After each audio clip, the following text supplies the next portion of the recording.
نبی صلی اللہ علیہ وسلم نے اس کا حل کیا بتایا؟ جس کی شادی نہ ہو اور اس کی خواہش نفس بڑی ہوئی ہو اور وہ حرام کی طرف مائل ہونے سے بھی ڈرتا ہو، کیونکہ بعض لوگ پھر کہتے ہیں کہ ٹھیک ہے اگر شادی نہیں ہوئی تو ہم نہیں انسان، ہماری نہیں خواہشات، ہمیں بھی حق ہے، اور اگر حلال طریقے سے نہیں تو ٹھیک ہے ہم حرام راستے سے اپنی خواہشات پوری کر لیتے ہیں۔ ایسے لوگوں کو کیا حل بتایا گیا؟ روزہ۔ تو ہر شخص اپنے بارے میں خوب جانتا ہے، کچھ چیزیں ایسی ہیں جو آپ کسی سے ذکر بھی نہیں کر سکتے کہ آپ کے اندر کیا طوفان مچا ہوا ہے، نہ آپ اپنی ماں کو بتا سکتے، نہ کسی دوست کو، نہ کسی کو بھی ذکر نہیں کر سکتے۔ ایک نیچرل چیز ہے نا، اللہ نے اندر رکھ دی ہے تو وہ سر اٹھائے گی۔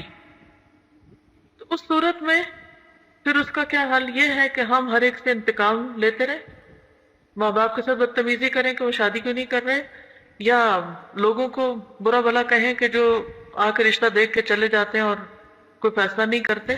کس کو بلیم کریں؟ ہر چیز کا ایک وقت ہے، کوئی اور وجہ بھی ہو سکتی ہے۔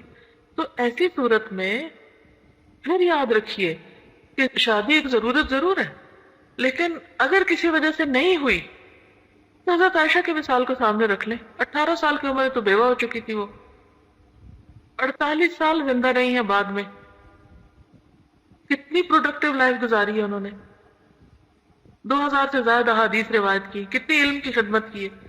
اسی طرح اور بھی بہت سی خواتین ایسی ہیں۔ امام شافعی کی والدہ کو دیکھیں، وہ بہت ینگ ایج میں، امام شافعی بہت چھوٹے تھے، وہ بیوہ ہو گئی۔ اسی طرح بہت سی اور خواتین کا ذکر ملتا ہے کہ جنہوں نے سنگل ہینڈڈ بچے پالے اور بہترین عالم اور بڑے بڑے سائنٹسٹ بن کے نکلے ہیں وہ۔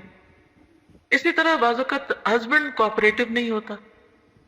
تو ایسے مسائل میں بھی الجھ کر انسان کو اپنے آپ کو ضائع نہیں کرنا چاہیے۔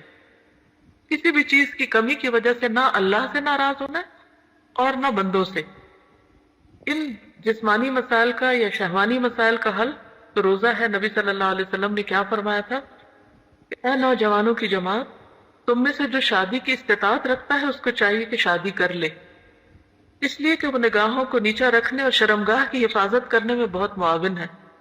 اور جو اس کی طاقت نہیں رکھتا، یعنی کسی وجہ سے شادی نہیں کر پا رہا، تو وہ روزے رکھے، کیونکہ روزہ اس کی نفسانی خواہشوں کو توڑے گا۔